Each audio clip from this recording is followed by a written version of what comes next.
मुख्य सत्कार मूर्ती आदरणीय IAS पवार सरांना विनंती करते की त्यांनी आपलं मनोगत आणि आम्हा सर्वांना मार्गदर्शन करावं. आदरणीय संजय पवार. नमस्कार. वाचन कथा आयोजित आजच्या या सत्कार कार्यक्रमासाठी व्यासपीठावर उपस्थित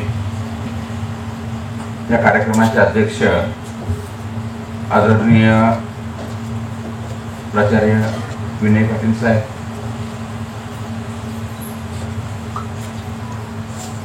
कार्यक्रमासाठी प्रमुख मार्गदर्शक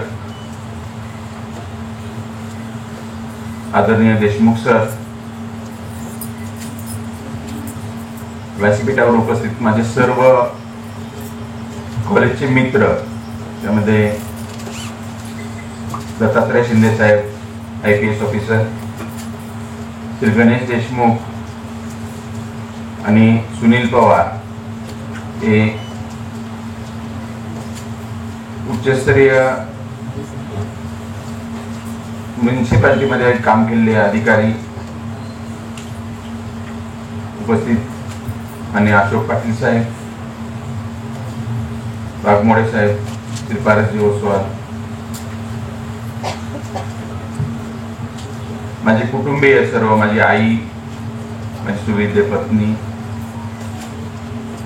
माझे भाऊ विजय, आणि कार्यक्रमासाठी उपस्थित सर्व माझे कॉलेजचे बॅचमेट्स, माझे गुरुवर्य Gadge sir, RD Patil sir, महसूल मधील आमचे सहकारी आगवणे सर, खिलारे साहेब, आणि सर्वच हा कौटुंबिक सोहळा अनुभवण्यासाठी स्वतःहून उपस्थित असलेले सर्व आमचे मित्रमंडळी, मार्गदर्शक. आता मी वेळेअभावी सर्वांची नावं घेत नाही किंवा कोणाचा उल्लेख नामोल्लेख राहून जरी गेला असला तरी सर्व उपस्थित माझे सुहृद असा मी उल्लेख करतोय. खरं म्हणजे सत्काराच्या कोणत्याही कार्यक्रमासाठी मला असं फार ऑकवर्ड होतं. म्हणजे माझं आपला प्रत्येकाचा पिंड असतो की मला प्रेक्षकात बसून कोणताही कार्यक्रम अनुभवायला खूप आवडतं. व्यासपीठावर असेल तर थोडं ऑकवर्ड होतं की लोक आपल्याकडे बघत आहेत आणि मग आपल्या हालचाली वगैरे याच्यावर मर्यादा येतात, हे सगळ्या गोष्टी आहेत. आणि जेव्हा मुख्य सत्कार मूर्ती असतो त्यावेळेला मग आपलं गुणगान होतं आणि मग आपण विचार करतो की खरोखरच ही स्तुतीला आपण पात्र आहोत की केवळ सत्कार मूर्ती म्हणून आपण बसलोय म्हणून हे काहीतरी स्तुतीचं म्हणून आपल्याला चिटकवली जात आहे किंवा सांगितलं जात आहे. मुळात आपली जडणघडण जी होते तर ती आपल्या घरापासून सुरू होते, बालपणापासून सुरू होते. मगाशी माझे मित्र सुनीलने अण्णांचा उल्लेख केला. अण्णांची पवित्र स्मृतीला मी प्रथम अभिवादन करतो की ज्यांच्यापासून माझी जडणघडण खऱ्या अर्थानं सुरू झाली. मी विचार करतो की मला पुस्तकांची आवड का लागली, कशी लागली, तर मी सुरुवातीला जी पुस्तकं वाचली ती सर्व अण्णांनी त्यांच्यासाठी आणलेली पुस्तकं होती. युवराजने जो उल्लेख केला की त्यांची माझी वाचन कथेची ओळख व्हायचं कारण राहुलने म्हणजे माझी मुलाखत वजा एक कॉलम प्रसिद्ध केला होता की आपल्याला म्हणजे खूप आवडलेल्या पुस्तकांच्या संदर्भात, तर त्याच्यामध्ये मी छत्रपती शिवाजी महाराजांच्या विषयाच्या पुस्तकाचा त्यात उल्लेख केला होता. डॉक्टर जयसिंगराव पवार सरांचं हे पुस्तक की बालपणी म्हणजे मी लिहायला वाचायला शिकलो त्या काळातलं सर्वात चांगलं पुस्तक माझ्या हातात मिळालेलं. आणि ते पुस्तक मी इतक्या वेळा वाचलेलं आहे. मी स्नेहविजून देखील वाचलेलं आहे. त्याच्यामध्ये खूप सुंदर त्यांची चित्र त्याच्यामध्ये आहेत, दीनानाथ दलालांची. आणि त्या पुस्तकाच्या आधारानं छत्रपती शिवाजी महाराजांचा जो इतिहास आहे तो इतिहास परिचित झालाच, पण मराठी भाषेच्या वाचनाची आवड निर्माण करण्यासाठी ते मुख्य एक स्रोत म्हणून ते पुस्तक मला नेहमी आठवतं. तर अण्णांच्याकडून हे ते पुस्तक मला पहिल्यांदा मिळालं होतं. अण्णा नेहमी दक्षता मासिक पण घरी आणायचे, तर ती मासिका कादंबऱ्या वगैरे हे सुद्धा माझं लहानपणी वाचन सुरू झालं. आता कसं असतं की बालसाहित्याच्या वाचनातून आपली वाचनाची आवड प्रगत होत जाते, वाढत जाते. लहान मुलांच्यासाठी जी पुस्तकं आहेत ती मिळत गेली नंतर, वेगवेगळे चांदोबा असेल किंवा बाकी गोष्टी. तर मी नेहमी असा विचार करतो की आपण खूप सुदैवी आहोत आपल्या आयुष्यामध्ये आपल्याला मराठीसारखी सुंदर भाषा, मातृभाषा म्हणून मिळाली.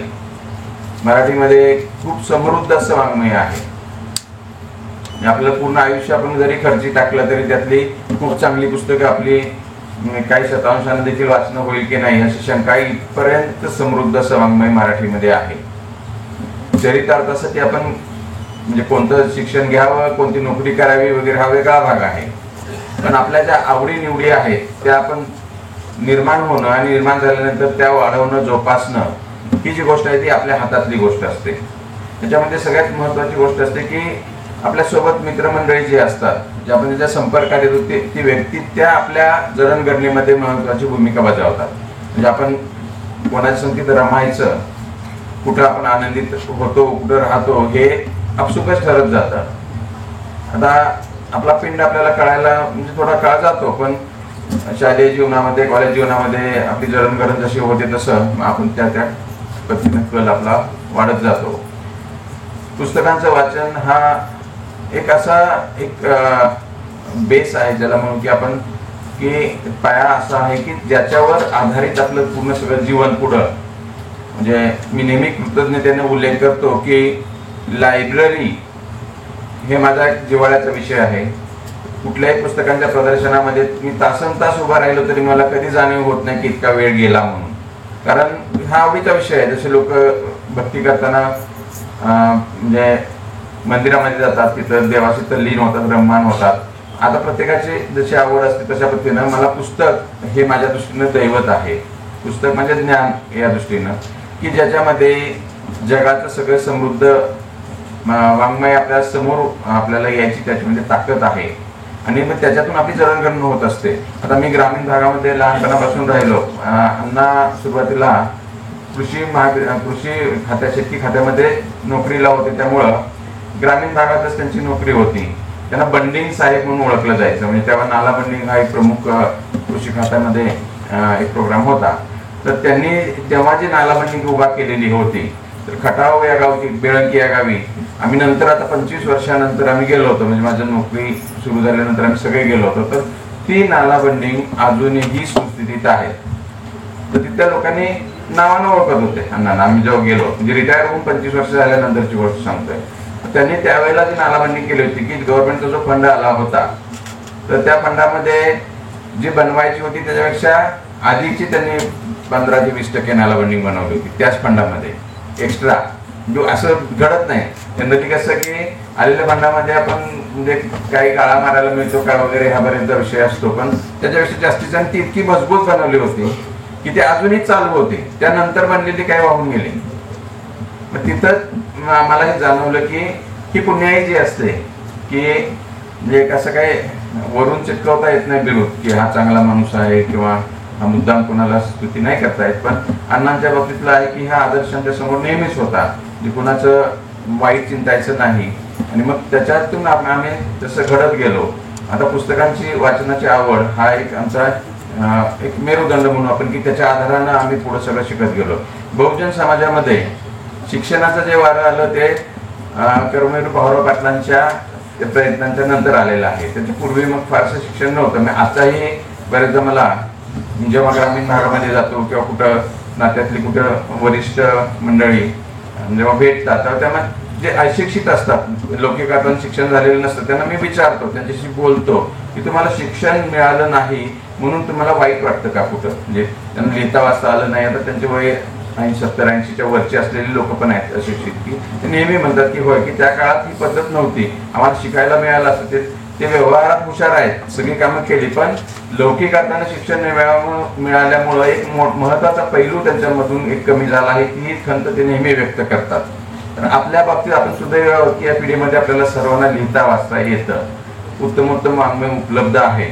तर आपण हा एक मनाशी एक खुणगाठ बांधायला हवी की बाकी सगळं असलं तरी सुद्धा आपल्याला स्वतःला आयुष्यामध्ये समृद्ध करण्यासाठी महत्त्वाची भूमिका बजावणारे ही पुस्तकं ही आपला आधारस्तंभ आहे. तुमच्या कुठल्याही आवडी निवडी असेल त्या पद्धतीने आपण ही निवडून सतत ही जोपासलं पाहिजे, ही आवड जोपासली पाहिजे. आता आदरणीय देशमुख सरांनी जे सांगितलं, देशमुख सरांचा आमचा परिचय कॉलेजच्या जीवनापासून होता. आमचे ते मार्गदर्शक आहेत, गुरु. आम्ही MPSCच्या अभ्यासाच्या वेळेला जे ग्रुप डिस्कशन असायचं, जे इंटरव्ह्यूसाठी कसं असायचं की MPSCचा अभ्यास पुस्तकात बघून लायब्ररीमध्ये बसून करणं ही वेगळी गोष्ट आहे, पण इंटरव्ह्यूसाठी मात्र आम्ही बरेचदा ग्रुप डिस्कशन करायचो की ज्याच्यातून आपल्याला बोलण्याची कला किंवा आपला मुद्दा मांडण्याची कला, उत्तर देण्याची कला ही डेव्हलप होत जावी. तर त्या ग्रुप डिस्कशनमध्ये मी स्वतः सहभागी व्हायचो. मी सगळ्यात ज्युनियर होतो तेव्हा, आणि देशमुख सर वगैरे त्यांचे जे इतर समकालीन होते मंडळी, तर त्यांच्यासोबत मी डिस्कस करायला जायचो की त्याच्यातून आपल्याला काहीतरी वेगळं मिळतं, ज्यांच्या चर्चेतून आपल्याला काही मिळतं. आमच्या माझ्यासोबत जे होते, सुनील असेल किंवा बाकी सयाजी पाटील इथं आहे, अमृतसागर आहे, तर आम्ही सर्वांनी राहुरीला गेल्यानंतर एक ग्रुप असा तयार केला होता की त्याला S8 असं नाव दिलं होतं. सांगलीचेच आम्ही त्यातले 7 होतो, कोल्हापूरचा सयाजी 8वा. तर आम्ही यातले बहुतेक सगळेजण आम्ही ऑफिसर झालो नंतर. तर त्याच्यामध्ये आम्हाला MPSCचा अभ्यास केल्यानंतर आठवड्यातून एकदा बसून आम्ही ग्रुप डिस्कशन करायचो, एकमेकाशी चर्चा करायचो. याच्यातून कसं असतं की मित्र आपल्याला आपल्या व्यक्तिमत्वाला समृद्ध करतात. मला ही गोष्ट फार उशिरा कळाली. माझ्या स्वभावाविषयी काही मित्रांनी सांगितलं की माझा स्वभाव मुळातच खूप तुसडा होता. दुसरा म्हणजे कसं की मला बाकीचं कोण सहन व्हायचं नाही, आपल्या पद्धतीनं चालावं, त्यात बाहेरचा कोणी यायला नको.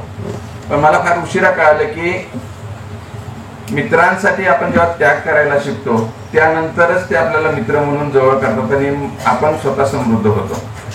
ही गोष्ट खरी आहे.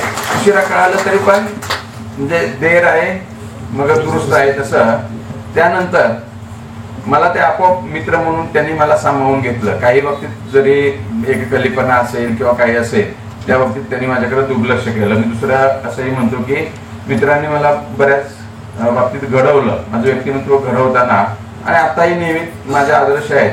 दत्तात्रय शिंदे साहेब आपल्या समोर बसलेले आहेत, त्याला मी फिटनेस आयकॉन म्हणतो. आमच्या बॅचचाच नव्हे, आमच्या मागच्या पुढच्या 4 बॅचेसला मोजलं तरी सुद्धा सगळ्यात फिटनेस चांगला असलेले दत्तात्रय आहेत की त्यांचा दररोजचा व्यायाम 1.5 ते 2 तास जिम मधला असतो आणि कंटिन्युअस आहे. कंटिन्युटी इतकी आहे की त्याला आम्ही ती तुलना करत नाही तशी, कारण म्हणजे जसं आपण अंदानी आणि अंबानीशी तुलना करत नाही आपली कधी, तशी गोष्ट आहे की काही लोक असतात की त्यांचा तो फिटनेस एवढा चांगला असतो, इतकी कंटिन्युटी असते, पण त्याच्यातून आम्ही स्फूर्ती घेतो त्यांच्याकडून नेहमी.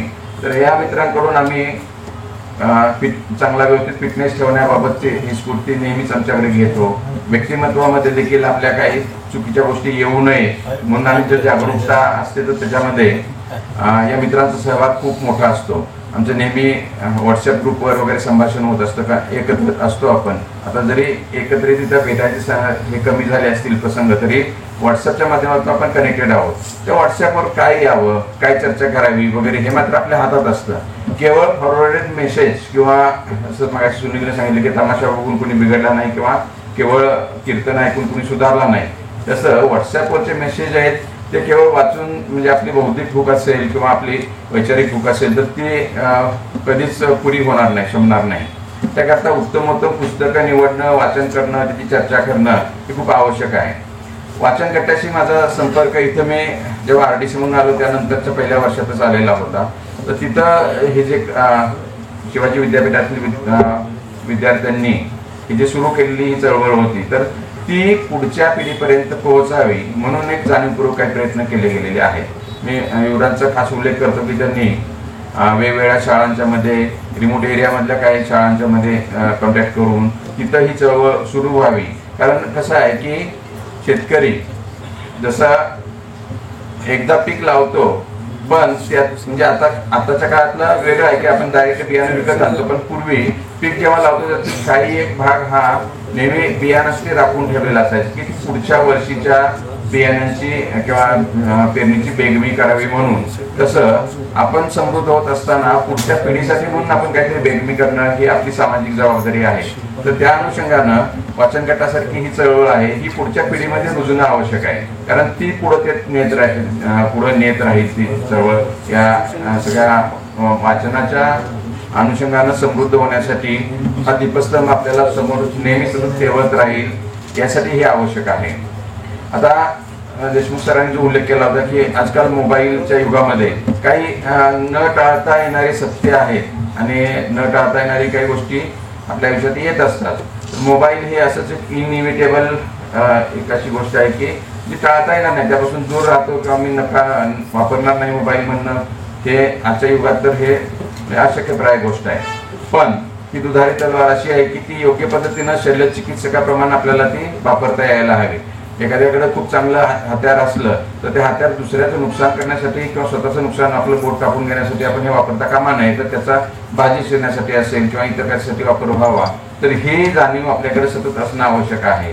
तर मोबाईलचा वापर हा परिणामकारकरित्या आपल्याला करता यावा याकरता त्यांनी जे कुमार मंगलम बिर्ला यांच्या कुटुंबाचं उदाहरण दिलं, तर स्वतःपुरतं देखील आपल्याला या बाबतीत काही बंधनं घालून घेता येतील. आणि दुसरं, अलीकडे AI हे एक नवीन तंत्रज्ञान आलेलं आहे की AIच्या माध्यमातून हे सगळ्या, आता हे सगळा जो बेस आहे मोबाईल वगैरे हे इतकं स्प्रेड व्हायचं कारण त्याचा कमर्शियल बेस हे कारण आहे की त्याच्या आधारानं कुणाच्या तरी बिझनेसचे जाहिरात होते तिथं, म्हणून हे टिकून आहे. हे काही प्रमाणात आणखी पुढे वाढत जाईल.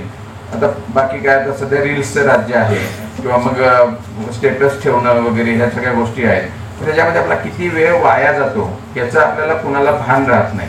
काही मोबाईलमध्ये ही सुविधा आहे की किती वेळ आपण मोबाईल बघितला ते त्याचं स्क्रीन टाईम ते दाखवतं.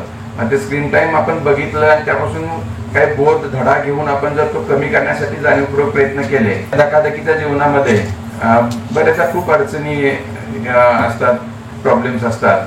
आपण जगतो कशासाठी? आम्हाला एक नासी फडकेचा धडा होता की माणूस जगतो कशासाठी म्हणून. त्याच्यामध्ये भास्कर नावाचं एक पात्र असतं, ते एक टायपिस्ट असतं मुंबईतला, आणि त्याचं खूप असं म्हणजे तसं जेमतेम पगार असलेलं असं जीवन असतं आणि तो कायम निगेटिव्ह विचार करत असतो की मी त्याला सगळ्या जगातल्या निगेटिव्ह गोष्टी दिसत असतात आणि मग आपण जगायचं नाही, आपण आत्महत्या करायचा असा निर्णय तो घेतो. आणि त्याच्यामध्ये मग तो वेगवेगळ्या पर्याय त्यात टाळून पाहतो की विष घ्यायचं तर विष मागायला कसं जायचं, मग कोण दिल डायरेक्ट विष आपल्याला, फास लावायचं तर दोर कुठून आणायचा वगैरे सगळ्या गोष्टी त्याच्या मनातले विचार त्यांनी त्या कथेमध्ये लिहिलेले आहेत. त्या दिवशी तो खूप असा नैराश्याच्या अवस्थेत तो फिरत असतोय आणि मग त्याच्यामध्ये त्याला शेवटी हे असतं की आंधळा भिकारी आणि आंधळा आणि पांगळाही असतोय. तर तो असा तो खुर्दत चाललेला रस्त्यावर असतो तर मोटरचा हॉर्न वाजतोय, तर तो टुनकन उडी मारून बाजूला होतोय. तर तो बघतोय, तो म्हणतोय की याला म्हणजे काहीच तसं आयुष्यामध्ये त्याच्यात समाधान सुख नाही आहे. तर तो देखील आपल्याला आपल्या जगण्यासाठी धडपड करतोय, तो वाचण्यासाठी, स्वतःसाठी. आपण धडधाकट माणूस आहोत, आपण चांगला विचार करत आहोत, तर हा एवढा निगेटिव्ह विचार आपण करायचा कशासाठी? माणूस जगतो कशासाठी म्हणजे कसं की प्रत्येकाची ध्येय वगैरे जीवनातली वेगवेगळी असतात. विद्यार्थी दशेमध्ये शिक्षण घेण्याचं ध्येय असतं, त्यानंतर कुटुंबासाठी आपण चरितार्थासाठी काही बिझनेस करतो किंवा नोकरी करतो किंवा इतर काही पैसा मिळवण्यासाठीचं असतं. ते आता कुठं थांबायचं हे जे कळलं पाहिजे की नाही. तर जगतो कशासाठी म्हणजे तुम्हाला समाधान मिळावं, आपल्या कुटुंबाला समाधान मिळावं, स्वतः व्यवस्थित कालक्रमणा करावी, हे आपलं त्यातलं उद्दिष्ट आहे आपल्याला. म्हणजे आणि दुसरं की चंगळवादाला अंत नाही आहे. म्हणजे आता काही पुस्तकामध्ये असं आपल्याला मी वाचलेलं आहे की हीच वेस्टर्न संस्कृती आपण जे आता नंतर आपल्याकडे आलेली आहे, रुजलेली आहे. मी मागच्या 2 पिढ्या लहान असताना विचार करून बघितलेले आहेत की त्यांच्यानं आपल्या जीवन पद्धतीमध्ये किती फरक आहे. आपल्याकडे सुबत्ता आहे सगळी, आपल्याला अन्नधान्य खाण्यापिण्याची तशी काही कमतरता नाही आहे. अण्णा सांगायचे की अण्णा त्यांना आठवड्यातनं एकदाच भात मिळायचा, म्हणजे अशी घरची कंडिशन होती. मग मला खायचं तरी काय दररोज, तर त्यांना सगळ्यात स्वस्त असं कणे आणि ताक. कारण बहुतेक घरामधली परिस्थिती अशी हालाकीची होती की फार असं सुबत्ता नव्हती. आता आपल्याला तसं घरामध्ये तर सगळं मिळतंयच, आता त्याचा कंटाळा आलाय म्हणून आपण निर्णय हॉटेलच धुंडाळतो, घरातल्या चवीचा मिळावं म्हणून हॉटेल शोधतो आणि हॉटेलातली चव घरात यावी म्हणून प्रयत्न करतो. असं विचित्र चांगलं आता सध्या झालेलं आहे. आता हे सगळ्या ह्याच्यामध्ये हे खाण्यापिण्याची तर म्हणजे तशी कोणाला कमतरता पडत नाही आहे. आता त्याच्या पलीकडच्या गोष्टी आपल्याला सुखसमृद्धी वगैरे ह्याच्यात जे पॅरामीटर्स किंवा जे काय आपण आडाखे असतात त्याच्यामध्ये आपल्याला घर चांगलं आहे वगैरे. पूर्वी कसं होतं की 2 खोल्याचं घर हे पुरेसं व्हायचं. म्हणजे लहानपणी आम्ही पाहायचो की घर नवीन बांधायचं म्हणजे 2 खोल्या पुरेशा व्हायच्या. आता आपल्या त्याच्यापेक्षा पलीकडे आपण जातो. 1 बेडरूम, 2 बेडरूम, 1 मास्टर बेडरूम, त्याला अंत नाहीये किती जरी केलं तरी सुद्धा. पण मग त्याच्यातून तो सुखी होतो का हे जर विचार आपण केला तर बरेचदा असं आढळतं की वरिष्ठ म्हणजे समाजामध्ये खूप चांगल्या आर्थिक परिस्थितीमध्ये सधन असलेल्या लोकांनी पण आत्महत्या केलेल्या असतात नैराश्यातून. हे नैराश्य येतं कुठून मग त्याच्याकडे, किंवा मग त्यांना काही कमतरता भासली म्हणूनच नैराश्याचं असं नाहीये. त्यांच्याकडे मग कमतरता असेल तर ती कुठली आहे, तर त्यांच्या विचारांची कमतरता आहे की जे प्रगल्भ नाही आहेत आणि सुखा समाजांना जगण्यासाठी कुठेतरी ते कमी पडत आहेत. त्या अनुषंगानं ह्या घटना घडत आहेत. आता आपण एवढे सजग आहोत तर त्याच्यामध्ये आपण स्वतः विचार करून आपण आपली जे कशा पद्धतीने जगायचं वगैरे या बाबतीतले आपली काय आडाखे हे आपण मनाशी ठरवायला पाहिजे. कुणाचं बघून म्हणून काही वेगळं करायची गरज नाही आहे. स्वतःच आपल्याला माहीत असतं. दुसरं, आता सत्काराच्या निमित्तानं माझं IAS मध्ये निवड जी झाली, प्रमोशन जे झालेलं आहे, त्या अनुषंगाने मला जरा बोलायचं की सुरुवातीचे आम्ही जी नोकरी केलेली आहे तर मी चंद्रपूर गडचिरोली इथं डेप्युटी कलेक्टर म्हणून नोकरी केलेली आहे. तर तिकडचा भाग मला बराचसा ग्रामीण भाग या निमित्तानं बघायला मिळालेला आहे. त्या लोकांच्या राहणीमान वगैरे. आता हे कसं असतं की प्रत्येकाचा इंटरेस्टचा विषय असतो की आपलं ऑफिस भलं आपण भलं याच्या पलीकडे पण जाऊन आपण विचार करतो. तर तिथल्या लोकांच्या सामाजिक म्हणजे काय स्थिती आहे वगैरे. मला पहिल्यांदा जेव्हा विदर्भात गेलो त्यावेळेला हे जाणवलं की तिथल्या स्त्रियांना पश्चिम महाराष्ट्रातल्या स्त्रियांच्या पेक्षा जास्त स्वातंत्र्य आहे. कारण मी पहिल्यांदा चंद्रपूरमध्ये प्रोफेशनल असताना एक प्रोसेशन मिरवणूक बघितली होती. सरस ह्याचे आपण जे देवीची मूर्ती घेऊन जातात ना, कोणते महालक्ष्मी दुर्गा देवीची, तर त्याचं प्रोसेशन होतं. त्यात सगळ्या स्त्रियाच होत्या, वाजवणाऱ्या पण स्त्रिया होत्या. म्हणजे आपल्याकडे मी कधी दृश्य बघितलं नव्हतं की देवीची मूर्ती घेऊन जाणार आपल्याकडे बरेच पुरुष मंडळी असतात. नुसत्या स्त्रिया कधीच मी बघितल्या नाहीत. तर ते बंगालमध्ये वगैरे असेल तसं. म्हणजे याचा अर्थ त्यांना रस्त्यावर किंवा कुठं प्रोसेशन मध्ये जाण्याचं स्वातंत्र्य होतं. म्हणजे कसं असतं की प्रत्येक समाजाची अशी जडणघडण जशी होत असते, सत्य विदर्भामध्ये ते स्वातंत्र्य चांगलं होतं स्त्रियांना. पण आर्थिक बाबतीत मात्र तेवढी डेव्हलपमेंट आपल्यासारखी तिथे कुठंच नाही आहे. दुसरं, वैचारिकच्या बाबतीत देखील सुद्धा प्रगती तेवढी नाही आहे. आपण सुदैव पश्चिम महाराष्ट्रामध्ये निसर्ग सौंदर्य, हवामान वगैरे या दृष्टीने आपण खूप सुदैवी आहोत. खूप चांगल्या ठिकाणी आपला जन्म झाला आहे आणि आपण राहतो आहे. त्या तुलनेत विदर्भ हा तसा फार कमालीची उष्णता असते उन्हाळ्यामध्ये. हिवाळा पण खूप कडक असतो, अतिशय कडक. म्हणजे तसं काय सम हवामान नाही, विषम हवामानाचा तो प्रदेश आहे.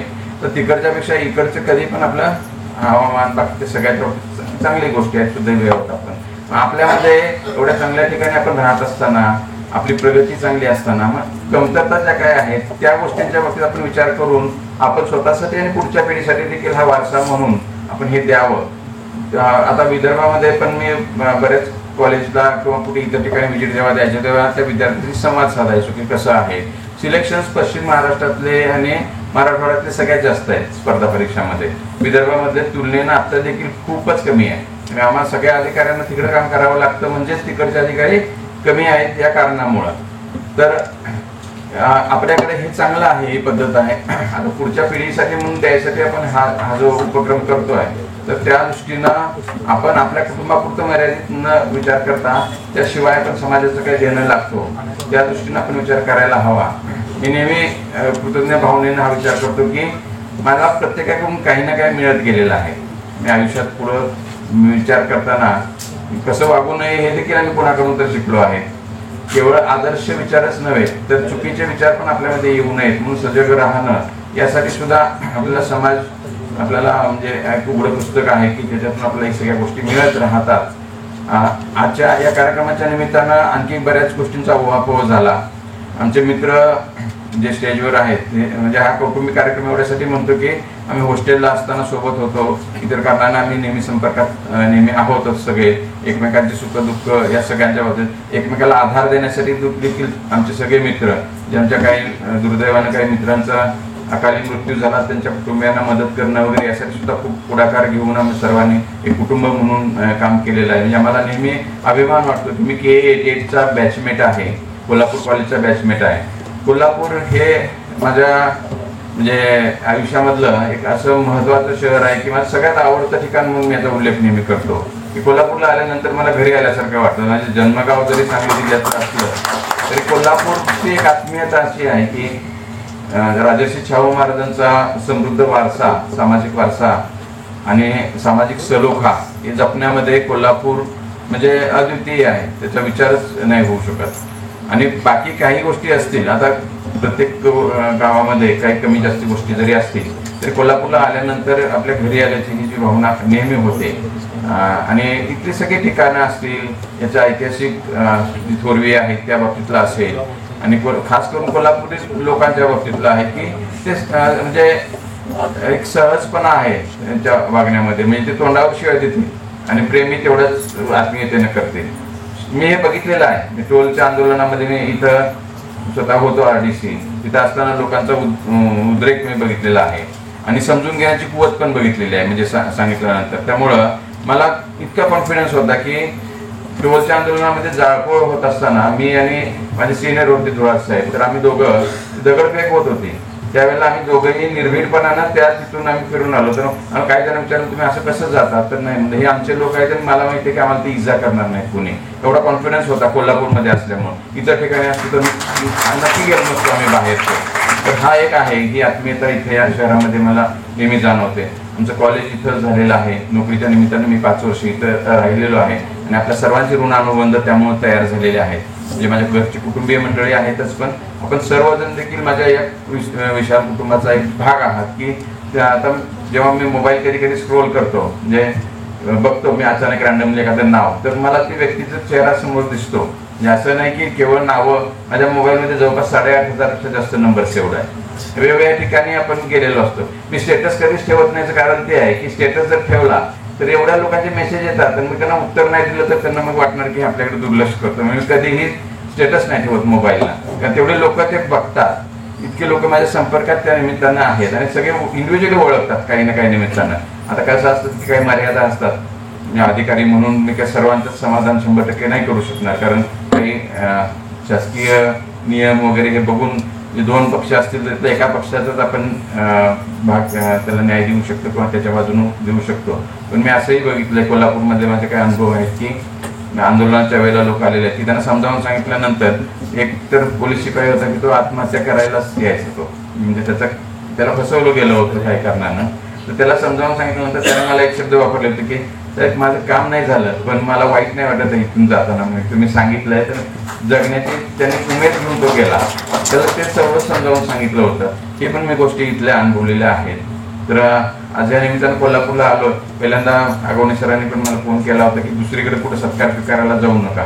म्हणजे मला ऍक्च्युली सत्कार स्वीकारायला जाणं मुळात थोडं ऑकवर्ड होतं, म्हणजे आवडत पण नाही तो भाग. या निमित्तानं संवाद साधता येतो ही पॉझिटिव्ह गोष्ट आहे, पण आपण सत्कारमूर्ती असावं असं मला कधीच नाही वाटत. दुसऱ्याचा सत्कार करणं किंवा दुसऱ्याचं कौतुक बघणं ह्याच्यात मला जास्त समाधान आहे. म्हणजे बॅटिंग करणं मला आवडायचं नाही, बॉलिंग करणं आवडायचं नेहमी. जे आपले प्रत्येकाचे काहीतरी एक हे असतात लहानपणापासूनचे आवडीनिवडी, त्यातला एक हा भाग. आजच्या या कार्यक्रमाला येताना काय बोलायचं हे काही मी मुद्दा ठरवून आलो नव्हतं. आता तिथं अमरावतीमध्ये असताना देखील मला बरेचदा ग्रंथ प्रदर्शनासाठी तिथं बोलवलं जातं आणि विद्यार्थ्यांशी संवाद साधताना हे आपल्या आवडीचा विषय असतो की मग मला जे पूर्वतयारी तर मी कधीच नाही केलेली, पण त्यांना काय सांगायचं मला विशेष म्हणजे बरेचदा म्हणजे तुमचं भाषण थोडंसं सूत्र सोडून बाजूला इकडं तिकडं सरकतं, ट्रॅकवरच राहत नाही. पण ट्रॅकवरचं लिहून आणलेलं भाषण करणं हे उत्स्फूर्त भाषण होणार नाही.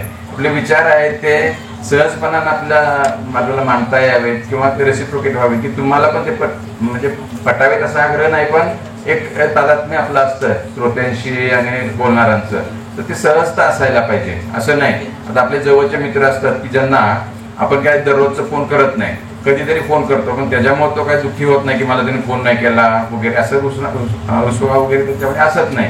ही सहजता पाहिजे आपल्यामध्ये, आपल्या वागण्या बोलण्यामध्ये राहण्यामध्ये सगळ्याच बाबतीत. आपलं मैत्र हे जे असतं की नाही हे असं असतं की ते दोन्ही बाजूनं असावं लागतं. ते काही लिहून नेमानं कुठं काटेकोरपणे आपण पाळू नाही शकत, पण एकमेकांविषयीचा आदर असतो मनातला. एकमेकांना पाहिल्यानंतर आतून बरं वाटतं. ही जी गोष्ट आहे की नाही, मला मी भेटलो तर केवळ काहीतरी काय निमित्तानं मला काहीतरी मिळावं किंवा लाभ व्हावा म्हणून नाहीये. तुम्हाला बघितल्यानंतरच त्यांचा ऑराच असा असतो की त्यांच्या सानिध्यात गेल्यानंतर आपल्याला चांगलं वाटतं. आता तशा गोष्टी मला इथे आल्यानंतर बरेचदा जाणवतात. आपल्याला सगळ्यांना भेटतो त्यावेळेला आतून बरं वाटतं मला की हा आपल्या लोकांमध्ये मी आलोय म्हणून. आता काम मी करतो विदर्भामध्ये. आता शेवटी काय पर्याय नसतात की गव्हर्नमेंटच्याच पोस्टिंग त्या पद्धतीने होत राहतात. मी विदर्भात रमलोय असं पण बरेच लोक म्हणतात. रमलोय म्हणजे माझा पण स्वभावच असा आहे की जिथं जाईल तिथं म्हणजे आपण त्या पद्धतीने तिथं राहायचं. फार असं काय तटतट करायची नाही की आता जीव काढायचा नाही की आता काय करू, मला इकडं दिलंय तिकडं जाऊ असं काय. कारण सगळ्या गोष्टी आपल्या हातातल्या असत नाही. दुसरे मला नेहमी धनश्रीने जी साथ दिलेली आहे ती नेहमी आमच्या सोबत आहे. आम्ही जिथं जिथं नोकरी मी केलेली आहे तिथं तिथं आम्ही लग्नानंतर एकत्र राहिलो. मी कुठेही एकटा कुठं राहिलेलो नाही. त्यामुळे मला तसं कधी असं ऑड ठिकाणी असं कधी वाटलेलं नाही. तर ती समर्थ साथ असल्यामुळं देखील मला हे खूप चांगलं जे सहकार्य तिचं असल्यामुळं. आणि दुसरं तिचा मित्र परिवार जोडण्याचा जो स्वभाव आहे. इव्हन माझ्या मित्रांशी पण तिचा संपर्क आहे, तिच्या मित्रांशी तिच्या मैत्रिणींशी माझा संपर्क आहे. की हा जो विशाल परिवार आहे तर तो कसं असतं की आपल्या स्वभावामध्ये काही कमतरता असतात तर त्या एकमेकाच्या संगतीनं आपण त्या कमी करत जर जातो तर मला घडवण्यामध्ये तिचा खूप मोठा वाटा आहे. ती गोष्ट मी मान्य करतो. म्हणजे आई इथं उपस्थित आहे. आई आणि अण्णा यांनी आम्हाला नेहमीच घडवताना आवश्यक सगळं स्वातंत्र्य दिलेलं आहे. कोणती बंधनं आमच्यावर कधी घातली नाही. अण्णा तर माझे नेहमीच आदर्श होते. जे अभ्यासाच्या बाबतीत असतील, वाचनाच्या बाबतीत असतील, सामाजिक विचारांच्या बाबतीत असतील, त्यांनी कोणतीही मतं आमच्यावर कधीच लादली नाही. जीवन आम्ही कॉलेजला येत असताना अण्णा किती ते मला असं विचारायचं नाही तुला किती रुपये लागतात, ते माझ्यासमोर ठेवायचे तुला जे लागतात ते घे. त्यामुळे मला उलटी जबाबदारी असायची की मला लागतात तेवढेच मला घ्यावे लागायचे. एक्स्ट्रा पैसा मी कधीच घेऊ शकलो नव्हतो. कारण हे जे संस्कार आहेत तर ते संस्कार घरातून आपल्याला मिळालेले असतात आणि ते संस्कार आयुष्यभर आपल्याला शिदोरी म्हणून पुरतात इथं. आता सर्वांच्या या सानिध्यामध्ये मला म्हणजे असं मनापासून असं वाटतं की खूप सत्कार हे निमित्त आहे. आपली भेट होणं हे संचित आहे याचं. आणि वाचनाच्या बाबतीतल्या सगळ्या गोष्टी आहेत. मी सुरुवातीला खूप इंट्रोवर्ट होतो. इंट्रोवर्ट म्हणजे आता हे लोक उदाहरण देतात माझे मित्र की एकेकली स्वभाव किंवा एकटं राहण्याचा स्वभाव. म्हणजे व्यायाम देखील मी एकटाच करायचो. आपलं स्वतःच आपलं बघायचं. पण स्वतःचं एकट्याचं किचन असायचं. म्हणजे माझा पार्टनर किचन पार्टनर हा राहुरीला गेल्यानंतर सयाजी माझा पार्टनर झाला होता. त्याच्या अगोदर मी स्वतः एकटंच बनवून खायचं. भात आणि भाजी वगैरे काय असेल ते. तर ते कसं होतं की तो स्वभावाचा भाग होता की एकेकल्ली होतो मी, इंट्रोवर्ट होतो. पण मग नंतर मी मित्रांच्या संगतीनं किंवा आपल्यासारख्या बहुजनांच्या सुजनांच्या संगतीनं मी बऱ्यापैकी मग थोडं मिसळायला लागलो. कारण लोकांमध्ये मिसळणं, आपली भीड चेपणं आणि सहजपणानं मिसळणं हे देखील आपल्याला सरावानंच नंतर येतं. तर त्याच्यामुळे माझ्या ह्या जडणघडणीमध्ये तुमचा खूप महत्त्वाचा वाटा आहे की लोकांमध्ये आताही थोडंसं मला काही बाबतीत कोड होत जरी असलं तरी सुद्धा तुमच्या सर्वांच्या सहकार्यानं मी भारतीय प्रशासकीय सेवेमध्ये आणखी इतर कोणती जी पदं मला मिळणार त्यामध्ये मी अधिक चांगल्या क्षमतेने तिथं काम करू शकेन. मला ग्रामीण भाग जन्मापासून माहीत आहे, शहरी भागाची ओळख आहे. मी नेहमी गमतीने पण म्हणत असतो आमच्या मित्रमंडळीमध्ये की आपण सरकारी अधिकारी आहोत, आपल्या पदावर आपण बसलेलो आहोत. आपल्याकडे जो व्यक्ती येतो तर तो व्यक्ती काय येतो तुमच्याकडे तर त्याला पर्याय नाही म्हणून तो येतो. तुम्हाला जर दुसरा पर्याय उपस्थित केला तर मग तो कदाचित आपल्याकडे येणार नाही तर तिकडेच जाईल. आपलं वागणं असं असायला हवं की हा आपल्याकडे तो येतोय तर तो पर्याय नाही म्हणून केवळ नाही तर आपण अधिकारी आहोत, आपलं काम इथं होणार याने यावा. दुसरा कुठला पर्याय जरी दिला तरी तो नको इथंच जावं, इथपर्यंत आपलं वागणं असावं. हा एक मानदंड मी नेहमी मनात ठेवतो. त्यामुळं 100% जरी समाधान सगळ्यांचं करू शकत नसलो तरी सुद्धा सरकारी अधिकारी म्हणून आम्हाला जबाबदारी दिलेली आहे शासनाचं हित साधणं, त्या सोबत लोककल्याणकारी कामासाठी आपला शक्य तितका पूर्ण झोकून देऊन आपला सहभाग त्याच्यामध्ये देणं हे आपलं परम कर्तव्य आहे. आणि मी तर निश्चितपणे ते पुढच्या आयुष्यामध्ये पार पाडणार आहोत. आपल्या सर्वांच्या मी मनापासून ऋणी आहे की तुम्ही माझा हा वृद्ध सत्कार इथं केलेला आहे. मनापासून माझ्याविषयी कौतुकाचे शब्द सांगितले आहेत. आता त्या सगळ्या कौतुकाला मी पात्र असेल नसेल याच्यापेक्षाही तुम्ही आपली माणसं आहात आणि तुम्ही जे बोललं आहात ते मनातून मला चांगल्या सदिच्छा दिलेल्या आहेत. एवढंच मी माझ्या मनात ठेवतो. सर्वांचे पुन्हा एकदा मी धन्यवाद व्यक्त करतो. धन्यवाद.